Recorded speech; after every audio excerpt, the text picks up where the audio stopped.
Coming to market as the most expensive Ford car ever, it's the consumer version of the car that the automaker created, in nearly Manhattan Project secrecy, for a return to the Le Mans 24-hour race, 50 years after the GT40 scored the first of 4 consecutive overall victories. The Ford GT's return to Le Mans came last summer. The racing version of the GT dominated its class at Le Mans, finishing first, third, and fourth.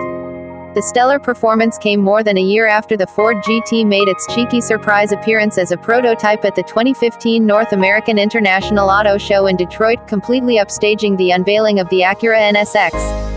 So, the car. Eyeball-flattening power. Undiluted race car. Yes, and yes. As far as I know, no one from the media or the public has driven the racing version of the Ford GT, and very few have been behind the wheel of the street car.